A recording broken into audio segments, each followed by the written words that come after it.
ఈయన యెషయా ప్రవక్త, ఈయన హిజ్కియా. రాజా, మీరు మరణమవుతున్నారు, దేవుడు నాకు చెప్పాడని చెప్పి ఈయన చెప్పి ఒకటే మారు ఇలా వెళ్ళిపోతున్నాడు. వెంటనే మోకరించి అటు తిరుగు, కొడితే నిలువు మోకాలి, 2 చేతులు పైకి లేపు. అయ్యా, నాకు నువ్వు తప్ప ఎవరున్నారయ్యా, నన్ను స్వస్థపరచు ప్రభువా, నన్ను స్వస్థపరచు ప్రభువా అని చెప్పి హిజ్కియా ప్రార్థన చేస్తున్నాడు. ఏమని? అయ్యా నన్ను బ్రతికించయ్యా, అయ్యా నన్ను బ్రతికించు, నేను మరణమైపోవద్దని చెప్పి కన్నీళ్లు విడుస్తూ. ఎవరైనా కన్నీరు విడిచేది నార్మల్ పర్సన్ కాదు, ఆయన రాజు. రాజుకు ప్రాఫెసీ చెప్పడానికి ప్రవక్త భయపడలేదు, ఆ ప్రవక్తకు లోబడ్డాడు.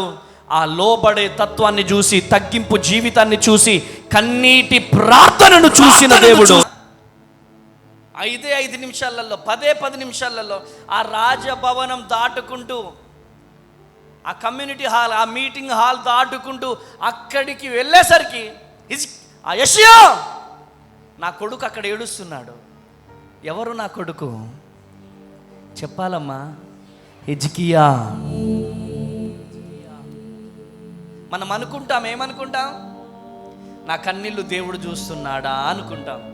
ప్రభువా, అప్పుడే చెప్పమన్నావు, మళ్ళీ 10 నిమిషాల్లోనే మళ్ళీ వెనక్కి వెళ్ళి నువ్వు చనిపోవట్లేదు, బ్రతకమంటే బ్రతుకుతున్నావంటే నన్ను ఏమైనా అంటారేమో అంటే, ఆయన కన్నీళ్లను నేను చూశాను. కొట్టు గట్టిగా చెప్పల్లో, కొట్టు గట్టిగా చెప్పల్లో. హాకి వెళ్ళగానే దేవుడు మాట్లాడుతున్నాడు, రా, నా కుమారుడు కన్నీరు విడుస్తున్నాడు. అక్కడ కన్నీరు విడుస్తూనే ఉన్నాడు.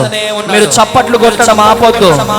అదిగో ప్రవక్తను మరలా దేవుడు వెనక్కి పంపించాడు. తట్టి లేపో, తను కన్నీటి ప్రార్థనను,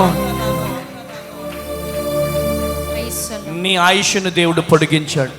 నీ ఆయుష్ను దేవుడు పొడిగించాడు. ఇంకా పదున డాక్టర్స్ అంటారు నువ్వు చచ్చిపోతావని, దేవుడు అంటాడు నేను బ్రతికిస్తానని.